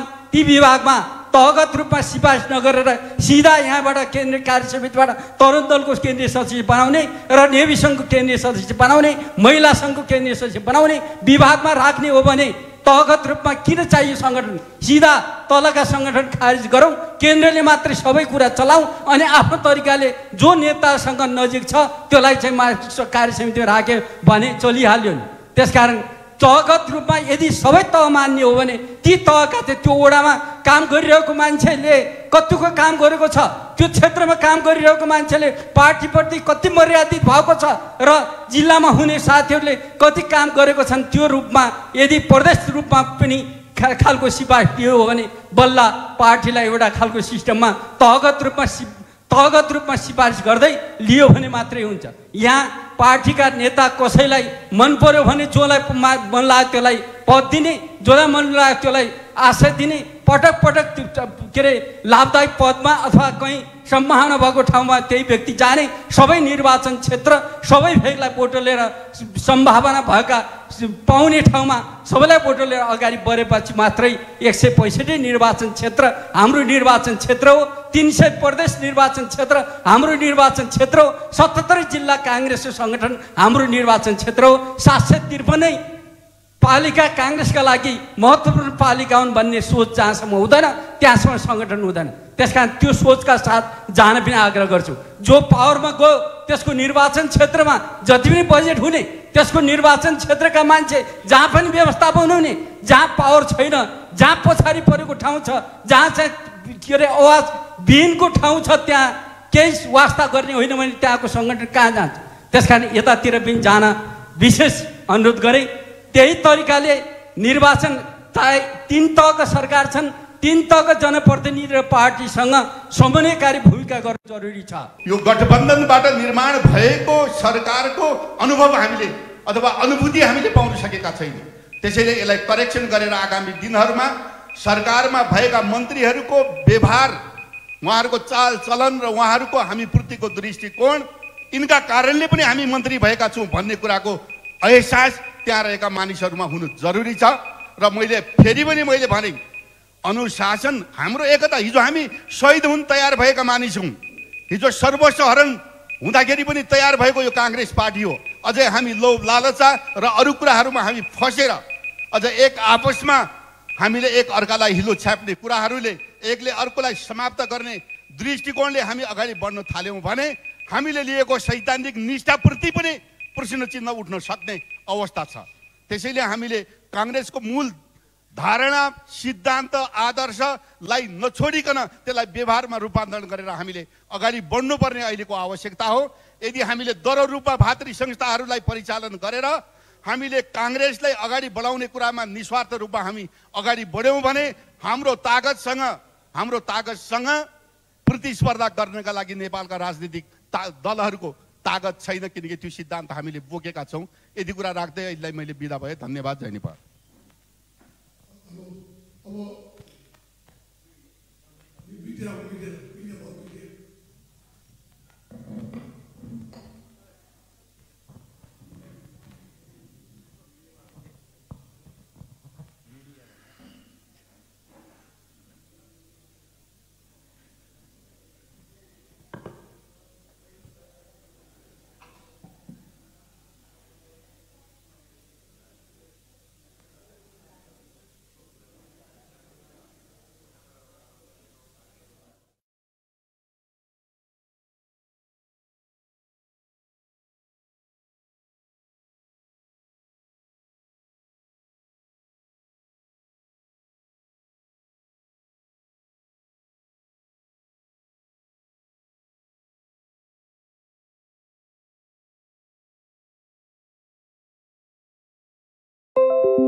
धन्यवाद दिन चाहन्छु र कमसेकम धेरै कार्यक्रमहरू भए पनि कमसेकमबाट कार्यान्वयन गर्ने दिशातर्फ प्रतिबद्धता यो बैठकले गरोस् भन्ने म आग्रह गर्न चाहन्छु। त्यसका अतिरिक्त म लामो समय नभएको हुनाले प्रदेशका तर्फबाट केही कुराहरू राख्न चाहन्छु। प्रदेशका बारेमा सबै कुराहरूमा, ती कार्यक्रमहरूमा, सबै ठाउँमा धेरै उपेक्षा भाव राखिएको छ। प्रदेश चाहिँ पार्टीकै एउटा महत्त्वपूर्ण अङ्ग हो। केन्द्रीय पार्टी सभापति पछि प्रदेशको सभापतिको दोस्रो महत्त्वपूर्ण दायित्व हुन्छ। त्यो महत्त्वपूर्ण दायित्व भएको अङ्गलाई बलियो बनाउने, त्यसलाई संस्कारित बनाउने र संस्थागत बनाएर लिएर जाने काममा केन्द्रको ठुलो भूमिका रहन्छ, ठुलो सहयोग चाहिन्छ। त्यसमा चाहिँ सिधै जिल्लासँग सम्पर्क गर्ने, सिधै गाउँपालिकाहरूसँग नगरपालिकाहरूसँग सम्पर्क गर्ने, प्रदेशलाई बाहिर राख्ने काम धेरै पटकका क्रियाकलापबाट भएको छ। यसले गर्दा पार्टीको प्रदेशको महत्त्व घट्दै जाने र जिल्लाहरूले पनि प्रदेशका प्रति उत्तरदायी कम वहन गर्ने र सङ्गठन कमजोर बन्ने काम भएको छ। त्यसकारण चाहिँ म सबभन्दा आग्रह गर्छु, संस्थागत रूपबाट पार्टी चलाउँदा जिल्लाहरू सञ्चालन गर्दा प्रदेशलाई नै जिम्मेवारी बनाएर सञ्चालन गर्ने व्यवस्था होस्। एउटा तत्काल भर्खरको उदाहरण दिन चाहन्छु। अस्ति सभापति सम्मेलन भयो, यहाँ 77 जिल्लाका सभापतिहरू काठमाडौँमा बोलाइयो, तर 7वटा प्रदेश सभापतिलाई जानकारी छैन। सभापति आफ्ना जिल्ला अन्तर्गतका सभापतिहरूसँग सम्मेलन गरेर यो विषयमा राय लिएर आउनुहोला भनेर प्रदेश सभापतिलाई जिम्मेवारी दिएको भए संस्थागत पनि हुन्थ्यो र यो चाहिँ के अरे प्रदेश पनि महत्त्वपूर्ण जिम्मेवारीको बोध गर्थ्यो र अरू सबै साथीहरू पनि प्रदेशप्रति उत्तरदायित्व निर्वाह गर्थे। तर एकैचोटि केन्द्रबाट शासन गर्न भन्दा हाम्रा यो प्रजातन्त्रमा सबभन्दा के भने यो सबै आफ्ना अङ्गहरूलाई बलियो बनाएर लिएर जानुपर्ने हुँदा संस्थागत सञ्चालन, लामो कुरा व्याख्यान गर्न चाहन्न म, संस्थागत सञ्चालन गर्ने पद्धति यसलाई प्रारम्भ होस् भन्ने म अनुरोध गर्न चाहन्छु। अर्को कुरा म के भन्न चाहन्छु भने हामी धेरै पटक यहाँ बैठकमा उठायौँ, हामी प्रदेशको त्यत्रो महत्त्वपूर्ण जिम्मेवारीमा छौँ। अहिले पनि हामी यहाँ आमन्त्रित सदस्य छौँ। बैठकमा हाम्रो आमन्त्रित मात्रै हैसियत हो भने हामीलाई कहिले चाहिए बेला ल्याउने नगर्ने हो भने त्यसको बाहिर त्यसको राम्रो सन्देश आउँदैन। हामीलाई विधानता यहाँ उपस्थितिको व्यवस्था बनाइयोस्। एउटा सामान्य अनुशासनको अस्ति चुनाव लड्ने मान्छेलाई पछि अनुमोदन गर्ने गरी अहिले म्याद दिन सकिन्छ। प्रदेश सभापतिहरूलाई यहाँ चाहिँ यो विधानता उपस्थित गराउँदा पछि अनुमोदन गर्ने गरी त्यो निर्णय गर्न सकिन्न। म सभापतिजीको विशेष ध्यान आकर्षण गर्न चाहन्छु। हामीलाई सधैँभरि जति कमजोर बनाइयो त्यति पार्टी कमजोर हुन्छ। हामीलाई विधानता हाम्रो यहाँ उपस्थिति हुने हैसियत कायम राखियोस्। म त फेरि त्यसलाई रिपिट गर्न चाहन्छु। अर्को कुरा म के भन्न चाहन्छु भने केन्द्रले प्रदेशका प्रति गर्नुपर्ने उत्तरदायित्व पनि त्यति पुरा गरोस् र प्रदेशले पनि केन्द्रका प्रति गर्नुपर्ने त्यतिको दायित्व हामी निर्वाह गर्न तयार छौँ। त्यसकारण जो पनि केन्द्रका नेताहरू प्रदेश अन्तर्गत जानुहुन्छ त्यहाँ जाने बेला पहिले जानकारी प्रदेशलाई हुनु पर्यो। हामी फलानु कार्यक्रम साथ त्यहाँ आउँदैछौँ, फलानु नेता त्यहाँ आउँदै हुनुहुन्छ, त्यसलाई आवश्यक व्यवस्था गर्नु, आवश्यक प्रबन्ध गर्नुभयो भने हामी सबै प्रबन्ध त्यहाँ मिलाउँछौँ। एकैचोटि जिल्लामा जाने प्रदेशलाई थाहै छैन, एकैचोटि गाउँमा जाने जिल्लालाई पनि थाहा छैन, प्रदेशलाई पनि थाहा छैन, जिल्ला पनि थाहा छैन। त्यसै गर्दाखेरि के भने नेताको त महत्त्व बढ्ला, बाहिर जाँदाखेरि हुल त जम्मा होलान्, काङ्ग्रेसै पनि आउलान्, तर सङ्गठन उपेक्षित हुन्छ। सङ्गठनलाई उपेक्षा गरेर पार्टी सञ्चालन हामी त्यसको परिणाम राम्रो ल्याउन सक्दैनौँ। त्यसले आज जताततै कन्ट्रोभर्सियल भएको छ। पार्टीभित्र मात्रै होइन, पार्टी बाहिर पनि काङ्ग्रेसको विकल्प खोज्न थालिएको छ। काङ्ग्रेसको विकल्प खोज्ने भनेको यो देशको लागि दुर्भाग्य हो। काङ्ग्रेसको लागि त दुर्भाग्य हुँदै हो, देशको लागि पनि दुर्भाग्य हो। प्रजातन्त्रमा विश्वास गर्ने पार्टी काङ्ग्रेस मात्रै छ। यो काङ्ग्रेस मात्रै पार्टी भएको ठाउँमा प्रजातन्त्रको विकल्प अर्को खोज्न थालियो भने काङ्ग्रेसलाई कमजोर बनाउनु त सकिएला, तर राष्ट्रियता कमजोर हुन्छ, अन्तर्राष्ट्रिय छवि हाम्रो देशमा समाप्त भएर जान्छ। अन्तर्राष्ट्रिय क्रीडास्थल, अन्तर्राष्ट्रिय शक्तिहरूको क्रीडास्थल नेपाल बन्दै जान्छ। म याद दिलाउन चाहन्छु 2033 सालमा यस्तै अवस्था थियो। पार्टी कमजोर थियो, सङ्गठन थिएन, बाहिर अन्तर्राष्ट्रिय जगतका सबै क्रीडास्थल नेपाललाई बनाइएको थियो। बिपीले त्यो सबै कुराको विश्लेषण गरेर भित्र आउनुभयो र अनि विद्यार्थी आन्दोलन भयो, बलबहादुरजीको नेतृत्वमा विद्यार्थी आन्दोलन भयो। त्यो आन्दोलन भएपछि रसियन राजदूत आएर बिपीलाई के भने तपाईँ राष्ट्रपति भन्न तयार हुनुहोस्, हामी बनाइदिन्छौँ भने बिपीले मलाई 24 घण्टा समय चाहिन्छ भन्नुभयो। तर राजालाई खबर के गरिदिनु भयो भने आज त म रसियनहरूले बनाएर राष्ट्रपति बन्छु, भोलि मलाई हटाउनु पनि यिनै हुन्छन्। त्यसमाले महाराज धिराज के गर्ने भनेर खबर पाएपछि महाराज राजले धर्मसङ्घ घोषणा गरेर हामीले देश पनि बचायौँ, प्रजातन्त्र पनि बचायौँ। आज त्यस्तै काङ्ग्रेसको विकल्प भित्रबाट पनि खोजिएको छ, बाहिरबाट पनि काङ्ग्रेसको विकल्प खोजेर धेरै युवाहरूले अरू भौताइरहेका छन्। त्यसका लागि हामी गम्भीर भएर स्थलको बैठकले के निर्णय लिनु पर्यो भने अब पार्टीको भविष्य, देशको भविष्य काङ्ग्रेसभित्रै छ। हिजोका हाम्रा ल्याप्चेहरू, त्रुटिहरू, कमजोरीहरू हामी सुधार्न प्रतिबद्ध छौँ। अब हामीले यी कुराहरू हाम्रा हुनु भएर हामीले धेरै आफ्ना कुरा गाथा गाएर होइन, प्रतिबद्धता भोलिको पिँढीलाई भविष्यलाई हेरेर हामी यो प्रतिबद्धता गर्छ। हामी पार्टीको बैठक लिएर हामी अगाडि आएका छौँ। युवाको भविष्य यसैमा छ, देशको भविष्य यसैमा छ, राष्ट्रियको सुरक्षा यसैबाट हुन्छ। कसैले विकल्प खोज्न पर्दैन। आउनुहोस् काङ्ग्रेसलाई बोलियो भनौँ, काङ्ग्रेस कमजोर बन्यो भने देश कमजोर हुन्छ, राष्ट्रियता कमजोर हुन्छ, धान्य नेता शेरबहादुर कमजोर हुने, शुक्रबहादुर कमजोर हुने, हामी कार्यकर्ता मात्रै कमजोर हुने त केही थिएन। हामी जान्थ्यौँ मरे जाने कुरा, पुत्रार्थ अवस्थामा त केही थिएन। काङ्ग्रेस प्रजातन्त्र मात्रै बचाउने कुरा भए पनि हामी त्यो प्रकार सोध्छौँ, तर देशै रहेन भने हामी के चाहियो, प्रजातन्त्र किन चाहियो, पार्टी किन, शेरबहादुर चाहियो किन, को चाहियो, को चाहिँ चाहियो। त्यो गम्भीर अवस्था अहिले देशमा पुगेको छ। इन्डियनहरू, चाइनिजहरू, अमेरिकनहरू, रसियनहरू धेरै क्रियाशील छन्, धेरै अगाडि बढेका छन्। हामी खालि आन्तरिक द्वन्द्वमा हामी फँसेका छौँ। फलानाको यति टाउका, फलानाको यति टाउका, मेरो पक्षमा यति, अर्काको पक्षमा यति भनेर हामी खालि टाउकाको हिसाब गरेर हामी अल्झिरहेका छौँ। यसबाट ठुलो दुर्घटना देशभित्र आउँदैछ। त्यसलाई बचाउनको लागि काङ्ग्रेस गम्भीर भएर महत्त्वपूर्ण निर्णयका साथ हामी यही कुरा प्रतिबद्धताका साथ आउँछौँ। हिजोका गल्ती दोहोऱ्याउनौँ। भोलि हाम्रा प्रतिबद्धता यी छन् र संस्थागत रूपबाट पार्टी चलाउँछ भने प्रतिबद्धताका साथ यो बैठक समाप्त भएर जनताको मनमा जानुपर्ने अवस्था छ। त्यसतर्फ पार्टी सभापति लगायत सम्पूर्ण नेताहरूको ध्यान आकर्षण गराउँदै म फेरि दोहोऱ्याएर भन्न चाहन्छु, पार्टी संस्थागत चलोस्। संस्थालाई कमजोर बनाएर कोही पनि नेता ठुलो भन्दैन, नेता भन्नलाई संस्थालाई नै बलियो बनाउनु जरुरी छ। त्यसतर्फ ध्यान आकर्षण गराउन चाहन्छु। जय नेपाल। आदरणीय सभापतिज्यू, आदरणीय उपसभापतिज्यू, आदरणीय महामन्त्रीज्यूहरू, आदरणीय सहमहामन्त्रीज्यूहरू, आदरणीय वरिष्ठ नेताज्यूहरू र सम्पूर्ण आदरणीय केन्द्रीय सदस्यज्यूहरू,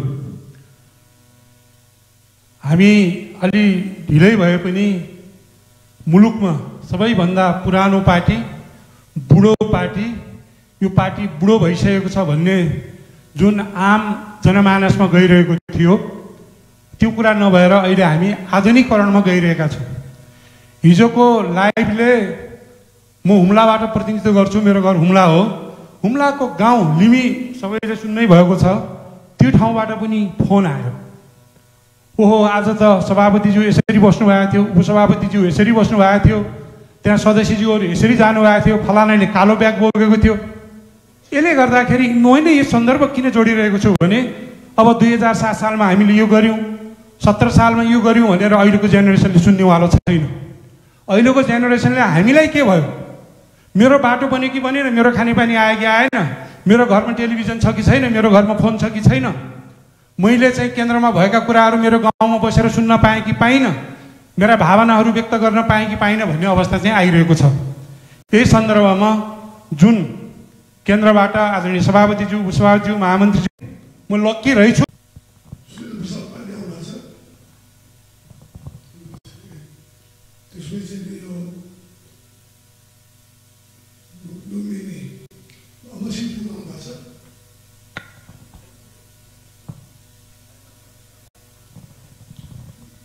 कर्णाली के भयो, कर्णाली जीवन बहादुर साई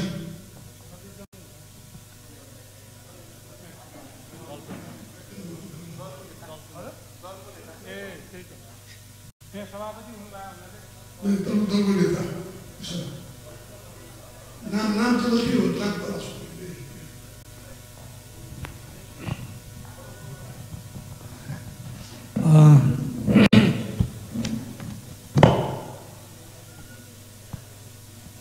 स्तरलाई कसरी उठाउने, त्यो चाहिँ त्यहाँको जनभावनालाई कसरी हामी माथि बनाउने, त्यो नै हाम्रो प्रमुख भूमिका हुनेछ।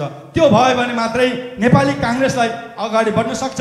नत्र हो भने आफ्नै किसिमबाट, ढङ्गबाट र आफ्नै चाहिँ विचारबाट आफूभन्दा कोही पनि छैन भन्ने खालको भयो भने यो सङ्गठन बन्न सक्दैन। त्यसैले सङ्गठन बनाउँदाखेरि सामूहिक रूपमा सबैको एकताबद्ध भएर एक आपसमा अब सङ्गठन बलियो बनाउनको लागि काङ्ग्रेस बनाउँदै जाँदाखेरि र काङ्ग्रेसलाई अगाडि बढाउँदै जाँदाखेरि काङ्ग्रेसको दिशा कुन हो भन्ने कुरा चाहिँ हामीले अगाडि बढ्नुपर्छ।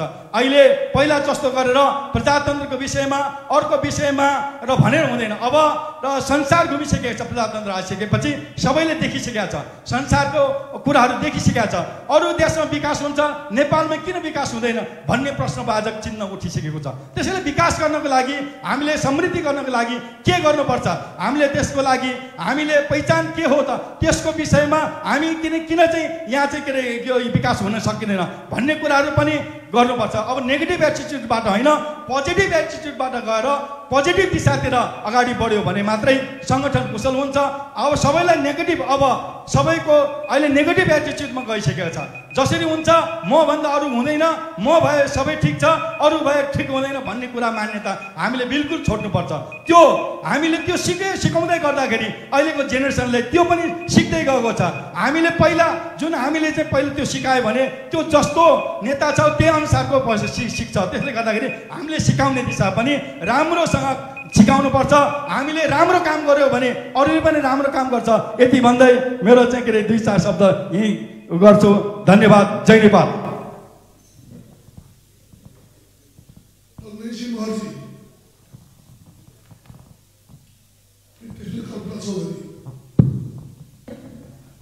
आदरणीय सभापतिज्यू, पदाधिकारीज्यूहरू, उपस्थित बैठकका सदस्यज्यूहरू,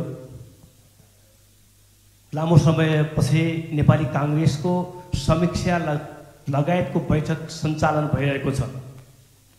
केन्द्रीय कार्यालयका तर्फबाट 2 जना महामन्त्रीले एजेन्डा र सङ्गठनको प्रस्ताव पेश गरेको सन्दर्भमा 10 महिना पछाडि केन्द्रीय समितिको बैठक बस्दै गर्दाखेरि नेपाली काङ्ग्रेस देशको सबभन्दा लार्जेस्ट पार्टी र वर्तमान सन्दर्भमा देशका सामु आएका थुप्रै चुनौतीका बारेमा, अर्थतन्त्र, राष्ट्रियता, जनताको जनजीवनको सवालदेखि लिएर धेरै कुराहरू, स्वयं पार्टीको गतिशीलताका बारेमा अझै एजेन्डा खुम्चिएको जस्तो, साँगुरिएको जस्तो मलाई अनुभूति भएको छ। समय अभाव भएको कारणले मैले लामो कुरा बोलेँ। मैले सुरुवात गरेँ, गठबन्धन गरिसके पछाडि संसदको सबभन्दा ठुलो दल 88 सङ्घमा, 178 प्रदेशमा, 329 पालिका प्रमुख अनि 2658 वडा अध्यक्ष, 10,076 सदस्य, यस्तै गरी समन्वय समितिमा पनि जितेर लार्जेस्ट पार्टीको आज सरकार सञ्चालनका लागि जनतासँग प्रत्यक्ष सरोकार राख्ने तिनी जनप्रतिनिधिले भोलि जनताका पक्षमा कस्तो काम गर्छन् र त्यसै मार्फत जनताले हाम्रो पक्षमा धारणा बनाउने भएका कारणले त्यो बारेमा धेरै कुरा यसमा आएको जस्तो मलाई लाग्दैन। मैले केन्द्रको बारेमा कुरा गर्दै गर्दाखेरि केन्द्रीय सरकार, संसद र नेपाली काङ्ग्रेसका यतिका सबै केन्द्रीय सदस्यहरूका बीचको समन्वयात्मक बैठक बसिसकेको छैन। विधेयक आएर पास भएको छ। विधेयकले जनताका पक्षमा काम गर्छ कि गर्दैन भनेर प्रश्न यदि केन्द्रीय समितिको कुनै मेम्बरलाई सोध्यो भने त्यसको उत्तर दिने मान्छे को हो? त्यसकारणले यो समन्वय चाहिँ पार्टीभित्रको आन्तरिक समन्वय आजको प्रमुख विषय हो। यो विषयका प्रति विशेष गरी पदाधिकारी र सम्पादन समितिको सिन्डिकेट जस्तो नै देख्छु मैले, किनकि केन्द्रीय समितिको ओजलाई सम्पादन समिति र पदाधिकारीको बैठकले अवमूल्यन गरेको छ ओजलाई, त्यो मलाई लाग्छ। तर अबका दिनदेखि पनि यसको यो विषयमा ध्यान जाओस् र सँगसँगै पार्टीले तल्लो तहको सरकार, 3 तहको सरकार सञ्चालनका लागि संयन्त्रको, सरकार सञ्चालनको संयन्त्र पार्टीभित्रबाटै बनाउनु जरुरी छ, किनकि तिनकै आधारमा सबैले धारणा बनाउने भएका कारणले मैले यति मात्रै भने। त्यस पछाडि सरकारमा हामी छौँ, तर सरकार जनताप्रति कति जवाबदेही छ त्यो कुरा पनि बुझ्नु जरुरी छ। थुप्रै बाढी, पहिरो, डेङ्गु, यत्रो जनावरमा लाग्ने रोगदेखि थुप्रै समस्या छन्। यसबारेमा सरकार दगुर्नुपर्ने सधैँ छ। तर सरकारमा हाम्रा कारणले हो कि पार्टीले समन्वय नभएका कारणले हो, सरकारले गरेको राम्रो कामको भारी काङ्ग्रेसको जिम्मामा कसैले दिइरहेको छैन, तर नराम्रो बोक्नुपर्ने अवस्था भइरहेछ। यो केन्द्रीय समितिले भोलिको भविष्य पनि निर्धारण गर्ने भएका कारणले यो विषय अत्यन्तै जरुरी छ, यसमा ध्यान जाओस्। राष्ट्रिय र अन्तर्राष्ट्रिय नीतिका बारेमा, अर्थनीतिका बारेमा नेपाली काङ्ग्रेसको धारणा बन्नुपर्छ। यसका बारेमा टोली बनाउने हो कि के गर्ने हो, यो बारेमा जरुरी छ। किनकि सरकारमा हामी जाँदै गर्दाखेरि अर्थतन्त्रका सवालमा हामी हो के त 3 खम्बे अर्थनीति भन्छौँ, तर जाने कहाँ हो, बाटो एकदम ललबरिएका छौँ हामी। यो विषयमा ध्यान जाओस्। पञ्चवर्षीय योजना, 16औं पञ्चवर्षीय योजनाको खाका माघभित्रै राष्ट्रिय योजना आयोगले तयार गर्दैछ। यसले 5 वर्षको आगामी योजना नेपाललाई कुन ठाउँमा लैजाने भन्ने धारणा तय गर्ने भएका कारणले पार्टीको सम्पूर्ण संयन्त्रले आगामी योजनाको खाका यो आइसकेका छैन। यो खाका निर्माणमा पनि तल्लो वार्ड तह, टोल तहदेखिको हाम्रो संयन्त्र चालु हुनुपर्छ भन्ने मलाई लाग्छ। संविधानमाथि अलिकति प्रहार हुने, घोर दक्षिणपन्थी र घोर वामपन्थीबाट प्रहार हुने स्थिति आइसकेका छ र हामीलाई निर्वाचन प्रणाली पनि अलिकति खर्चिलो भयो कि कस्तो भयो, यसलाई मिलान गर्नुपर्ने आवाजहरू पनि आएका छन्। यदि त्यो हो भनेपछि संविधान संशोधन गरेर भए पनि निर्वाचन प्रणाली यदि परिवर्तन गर्ने हो भने काङ्ग्रेसमा छलफल हुनु जरुरी छ। तर यो संविधान हाम्रो नेतृत्वमा बनेका कारण यसको संरक्षण र परिमार्जन हाम्रो नेतृत्वमै हुनुपर्छ भन्ने कुरा हो। 18 वर्ष माथिका युवा 84 सम्म 18 देखि 24 वर्षका युवा 30% मतदाता बन्ने सम्भावना छ। तिनलाई जोड्नका लागि हामी गर्दैछौँ। 18 वर्ष माथि उमेर पुगेरलाई हामी चाहिँ क्रियाशील सदस्यता दिन्छौँ। र मलाई के लाग्छ कि यो बैठकको नीति आदेशमा पनि कुरा उठ्ला, यो बैठकको निर्णय कतातिर जानुपर्छ कि उनीहरूलाई पनि उनीहरूको एज ग्रुप अनुसार 18 देखि 30, 30 देखि 40, 40 देखि 50 को एज ग्रुप अनुसार पनि युवाको पनि समावेशता गरेर केन्द्रीय समितिदेखि टोल कमिटीमा युवाको प्रतिनिधित्व हुनुपर्छ। महिलाहरूको स्थिति सबभन्दा बलियो छ, उहाँहरूको अलिकति समावेशलाई अलिकति फराकिलो पार्ने र समावेशी आवाजलाई अलिकति बढी प्राथमिकता दिने गर्नुपर्छ जस्तो मलाई लाग्छ। करिब 12-14 हजार हिजो म डाटा माग्दै थिएँ, 12-14 हजार हाई स्कुलहरूमा 16 देखि माथि हामी सदस्यता वितरण गर्छौँ नेपाल विद्यासङ्घका तर्फबाट। ती युवाहरूलाई नेपाल विद्यार्थीको सङ्गठनबाट नेपाली काङ्ग्रेसमा जोड्नका लागि हाम्रो 6743 वडामा नेपाली काङ्ग्रेसको सभापति र हाम्रो युनिट छ। त्यो सभापतिको वडा सभापतिको नेतृत्वमा हाम्रा भाती संस्थाका सबै सभापति अध्यक्षहरूलाई युनिफाइड एउटा टिम, एकीकृत टिम बनाएर नेपाल विद्यार्थी सङ्घका माध्यमले उत्पादन गर्नु जरुरी छ। नभए हामी मात्रै रहन्छौँ, भोलि मतदाता नरहन सक्छन्। नेपाल विद्यार्थी सङ्घमा पार्टीको सम्पूर्ण भाती संस्थाको नेपाली काङ्ग्रेसको त्यो उत्पादनका लागि यसको ध्यान जानुपर्छ, यसका लागि कार्ययोजना बनाइनुपर्छ जस्तो मलाई लाग्छ। मैले बोल्नु हुन्थ्यो हुँदैन त्यो थाहा छैन, तसर्थ कोशी प्रदेश नामाकरणका विषय र कोशी प्रदेशको सरकारको गठनका विषयमा नेपाली काङ्ग्रेसको सबैले सोद्धाखेरि हामीले के भन्ने हो, गलत मान्छेहरूलाई अगाडि सार्ने प्रवृत्ति बनेको छ, जसको परिणति यस्ता चाहिँ विभिन्न नामका पार्टीहरू अहिले चाहिँ झलक्क देखिन्छन् परालको आगो जस्तो। तर त्यसलाई निभाउनलाई पनि हामीले चाहिँ प्रवृत्तिहरू अगाडि बढाउनुपर्छ जस्तो लाग्छ। अर्को देखेको मैले यो आर्थिक नीतिको जो 40 नम्बरमा आर्थिक नीति तथा योजना विभाग पनि राखेको छ। वास्तवमा हामीले सोच्नुपर्ने जरुरी देखिन्छ। के देखिन्छ भन्दाखेरि जहिले पनि हाम्रो प्रायोरिटी के छ भन्दाखेरि कृषि, मूलतः कृषि र रेमिट्यान्समा आश्रित हाम्रो इकोनोमी हो। अब यसो हेऱ्यो सबै जुनसुकै हाम्रो चाहिँ पञ्चवर्षीय योजना होस्, त्रिवर्षीय योजनाहरूमा कृषिलाई प्राथमिकता दिइन्छ। तर कृषिमा हेर्नुहुन्छ भने मध्यमवर्गीय किसान, हामी 80% किसान छौँ भने गौरव गर्छौँ। हामी 2 महिना काम गर्दैनौँ, 8-10 महिना चाहिँ हामी बेरोजगार खाली बसेका छौँ। अनि हाम्रो उत्पादनशीलता कहाँ हुन्छ जोड्दाखेरि यदि साँच्चीकै अनौपचारिक रूपमा अडिट गर्ने हो भने हरेक किसानहरू वास्तवमा दिनको 10 रुपियाँ ज्याला नपर्ने खालको अवस्था यहाँ छ। यदि उस किसानको परिवारको एउटा सदस्य टिचर छैन अथवा इन्डियामा दरबार छैन अथवा कहीँ काम गरिरहेको छैन, उसले नयाँ फाटो लगाउन पाउँदैन। यो परिस्थिति भएकोले यो नेपाली काङ्ग्रेसले विशेष गरी अहिलेको इकोनोमी अफ नेपालमा विशेष गरी मूलतः कृषि र रेमिट्यान्समा आश्रित छ भने कृषिलाई अब कसरी चाहिँ नयाँ ढङ्गले लाने, 80% 25 वर्षमा कसरी झार्ने, यो एउटा सिउडो जो चाहिँ एउटा गौरव गर्ने जो म किसान हो भन्ने उत्पादनमा चाहिँ उसको केही लगानी हुँदैन, त्यसमा विशेष ध्यान दिनुपर्छ जस्तो लाग्छ।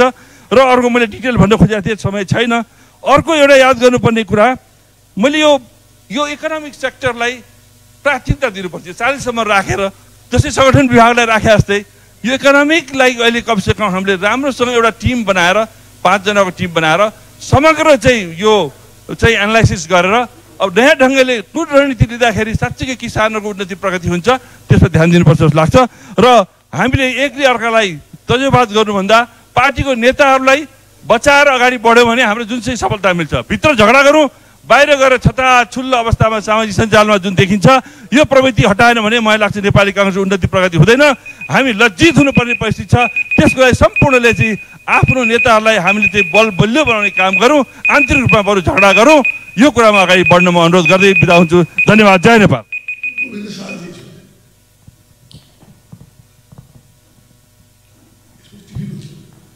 सभापति महोदय, उपसभापतिज्यूहरू, महामन्त्रीज्यूहरू, सहमहामन्त्रीज्यू, पूर्व पदाधिकारीज्यूहरू तथा सम्पूर्ण केन्द्रीय सदस्य साथीहरू, टोल, वडा, गाउँ, नगर, प्रदेश, क्षेत्र, जिल्ला, 7 प्रदेश र केन्द्रसम्ममा नियमित बैठक बसे नबसेको प्रतिवेदन छैन। ती कार्य सम्पादन गर्ने कुनै पनि तहलाई प्रोत्साहन, पुरस्कृत र त्यो व्यवस्था हुनु आवश्यक छ। कार्य सम्पादन समिति र पदाधिकारीको बैठक गरेर निर्णय गर्ने, धेरै कार्यहरू अधुरा राख्ने, संगठनका सबै अवयवहरू चुस्त दुरुस्त राख्नभन्दा अनिर्णयको बन्दी बनाउनमा खाली सभापतिलाई मात्रै दोष दिने, दिएर मुक्त हुने, मुक्त हुँदैनौ, सबैभन्दा ज्यादा पदाधिकारी र कार्य सम्पादन समितिले लिनुपर्दछ। यो हो कि होइन? काम कर्तव्यप्रति हेक्का राखौँ। सभापति जस्तो उदार व्यक्तित्व पाउनु भएको छ तपाईँहरूले, पूर्व पदाधिकारीले वर्तमान पदाधिकारीहरूले। यस्तो कलेक्टिभ लिडरसिपलाई तपाईँ सबै जिम्मेवारी उहाँका थोपडेर गठबन्धन भक्यो उहाँका टाउकामा, गठबन्धन सप्रियो उहाँका विरुद्धमा, केही चिज भयो सारा उहाँकै विरुद्धमा भनेर तपाईँ जाने पदाधिकारी साथीहरूलाई यो राम्रो हो कि होइन? तपाईँबाट सुरु गरौँ म त्यहाँबाट। हरेक तहमा झारा टार्ने प्रकृतिका क्रियाकलापहरू, वडादेखि हाम्रो राष्ट्रिय सम्मेलन पनि यही झारा टार्ने तरिकाले हामीले गरेर राम्रो हुन्छ।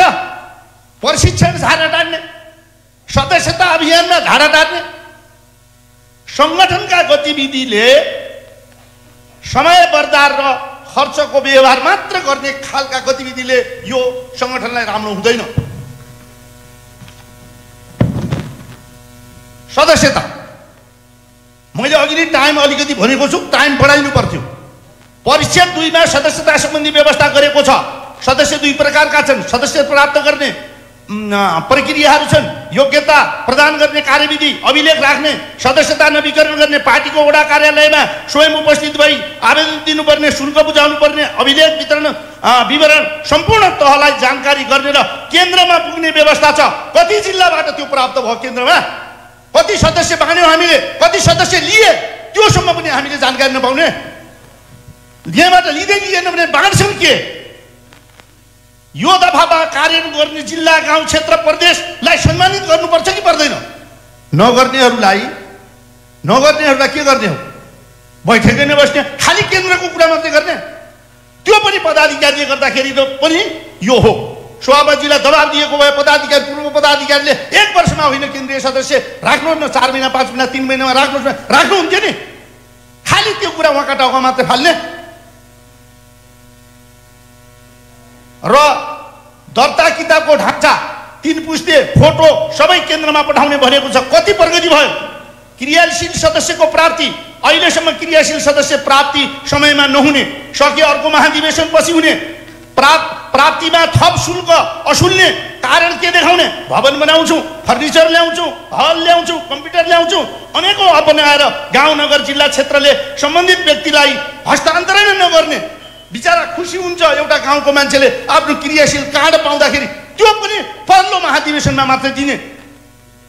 फोटो रुजु नहुने कारणबाट अधिवेशनको तल्लो तहमा व्यथिति हुने भएकोले यसपटक अबको 6 महिनासम्म क्रियाशील सदस्यता अभियान चलाएर सदस्यता प्राप्तिलाई हकी स्थापित गर्नु पर्यो। त्यो सबभन्दा खुसी हुने दिन हुन्छ। तर त्यो महाधिवेशनभरि पनि हामी पाउँदैनौँ। यो राम्रो हो? सामाजिक सञ्जाल र अनुशासन, Facebook, Twitter, Instagram, messenger, WhatsApp जस्ता सामाजिक सञ्जालमा नेपाली काङ्ग्रेसले विभिन्न तहको नाममा पदाधिकारी तथा केन्द्रीय सदस्य, मन्त्री तथा सांसद, जिल्ला पदाधिकारीदेखि भातृ संस्था, शुभेच्छा संस्थाको सङ्घ संस्थाका नाममा खोलिएका पेज, लिङ्क, साइट, जेसुकै भन्नुहोस्, अमर्यादित तल्लो स्तरको लाज लाग्दो घृणित, जति नै घृणा गरे पनि थोरै हुने त्यस्तो सक्कली वा नक्कली नामधारीबाट नेपाली काङ्ग्रेसका नेता तथा कार्यकर्ताको मानमर्दन र चरित्र हत्या गर्ने जुन क्रियाकलाप छन्, अनुगमन होस्, सचेत गराइयोस्, कारबाही होस्। ती कार्यबाट रमाउने, आनन्दित हुने, उडाउने कार्य कसैका लागि पनि हितकर छैन। लोकतन्त्र, मुलुक र नेपाली काङ्ग्रेसले स्थापना गर्न खोजेको यस्तो छालावाद हो या होइन होला? सबै सतर्क रहौँ, अनुगमन गरौँ, तत्क्षण जानकारी दिउँ, कारबाहीको तहसम्म पुर्याउनै पर्छ। अर्को, चरित्र हत्याको क्षतिपूर्ति कसले दिने? सामाजिक सञ्जालमा अनुसन्धान आफै गर्ने, आफै न्यायाधीश हुने, नक्कली सक्कली प्रमाणित नहुँदै सामाजिक सञ्जालमा फोटो, शब्द, भनाइ बङ्ग्याएर फैलाउने, अदालतले दिने दण्डको फैसला पनि आफै गर्ने कार्यको म घोर निन्दा र भर्त्सना गर्छु। अर्को बैठकसम्ममा यस विषयमा के गर्नुभयो प्रगति पाऊँ भनी जोरदार पनि माग गर्दछु। वार्षिक तालिका महामन्त्रीज्यूले वार्षिक तालिकामा केही 2-4वटा कुरा बाहेक एकदम राम्रा कुरा छन्। यो कार्यान्वयन सबै पदाधिकारी पूर्व पदाधिकारीले गर्नुपर्छ। यो कार्यान्वयन गर्न सक्नुभयो, अलि ज्यादा छ, च्याप छ। तर त्यति हतारमा अलि धेरै कार्यतालिका ल्याउनु भएको छ, तर धेरै राम्रा कार्यक्रम पनि छन्। र यसमा वर्षातको बेला पहिलो अभियानको कार्यक्रम अलि मिल्दैन कि वर्षा धेरै छ, धेरै। मैले त्यो विषयमा जनतामा जाँदा मङ्सिर पुस फागुन र चैत फुर्सदको बेलामा सहभागी बढी हुने जनता, निर्वाचित जनप्रतिनिधिलाई कुन बेला हुन्छ, नेता कार्यकर्ता कति बेला, शुभकामना, नयाँ वर्ष, प्रशिक्षण, बिना तयारीका प्रशिक्षण, न पाठ्य पुस्तक छ न केही छ, जाने नेताले आफ्नै मात्रै कुरा लादेर आउने यस्तो प्रशिक्षण बन्द गरियोस्। समय, तयारी, विषयवस्तु, स्रोत, व्यक्ति, सहभागी, खर्चको व्यवस्थापन केही नगरेका प्रशिक्षणहरू नेपाली काङ्ग्रेसलाई राम्रो गर्दैन। वार्षिक कार्यतालिका मिलाउनु राम्रो छ। महेश आचार्यजीले यस्तै एउटा महाधिवेशनमा गिर्जाऊ सभापति भएका बेला एउटा बडो राम्रो कार्यतालिका ल्याउनु भएको थियो। त्यो कार्यतालिका लागू नभएकै कुरा मलाई याद छ। त्यस कारणले लागू नहुने भने कार्यतालिका नल्याउनुहोस्। यो पनि खालि महामन्त्रीजीका टाउकामा पन्छ्याएर हामी पदाधिकारी र पूर्व पदाधिकारी केन्द्रीय सदस्यले पन्छिनुहुन्न। यो कार्यतालिकालाई व्यवहारिक बनाएर हामीले कार्यान्वयनमा ल्याउनुपर्छ। नीति महाधिवेशन केका लागि, के नीति छन्, महासमिति सदस्यले पनि समितिको बैठकले पनि हुन सक्थ्यो। उपसमिति खै बनाएको, नीति के परिवर्तन गर्ने हो? हामीले 2012 सालको नीतिहरू, पछि बिपी कोइराला समयमा बनाएका नीतिहरू पुनरावलोकन गरौँ। अहिले नेपाली काङ्ग्रेसले नीतिगत निर्णय गर्नुपर्ने 9 चिज के छन्, ती चिज म तपाईँका एक चिज गर्न सकिन्छ।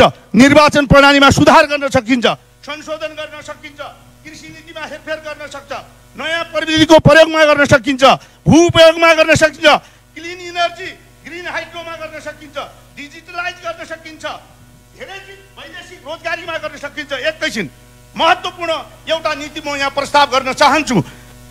सन् 2021 मा सम्माननीय प्रधानमन्त्री शेरबहादुर देउवाजीले विक्रम सम्वत 45 मा नेपाललाई कार्बन शून्य देश बनाउने भनेर स्कटल्यान्डको कोप 26 सम्बोधन गर्नु भएपछि नेपालमा विद्वानहरूले समितिमा रहेर नेपाल ग्रिन हाइड्रोजन उत्पादन तथा प्रयोगको राष्ट्रिय नीति बनायो। एकछिन यदि मैले बोल्नै पाउनु पर्यो, मैले अघि नै भनेको छु, अहिलेसम्म त्यो नीति पारित भएको छैन। एकमात्र मेरो महत्त्वपूर्ण प्रस्ताव हो, ऐन बनेको छैन, कार्यान्वयनमा अगाडि बढेको छैन। नेपाल हाम्रै पुस्तामा समृद्ध राष्ट्रमा परिणत गर्न सम्भव छ। त्यो क्लिन इनर्जी र ग्रिन हाइड्रोजनबाट सम्भव छ। सोलर, हाइड्रोजन, बायोग्यास, विन्ड ऊर्जालाई रूपान्तरण गरेर हामी भारत, चीन, जापान, युरोप, अमेरिका, रुसलाई बेच्न सक्छौँ। यो सोलिड, लिक्विड र ग्यास फर्ममा बनाउन सकिन्छ। नेपालमा डिजेल, पेट्रोल अघिल्लो वर्ष 4 खर्बभन्दा बढीको आयात भएको छ। हाम्रो बजेट 17 खर्ब भएको बेला कोइला मात्र हामीले गत वर्ष 40 अर्बको विदेशबाट खरिद गर्यौं। तपाईले जे बाँकी छ सभामुखलाई दिनुस्, तपाई सबै राखिसक्नु भएको छ। सभामुखले भोलि निर्देशन दिनु, तपाईलाई सबै साथीहरूलाई एउटा कुरा लाग्नु हुन्छ। कृपा पूर्वक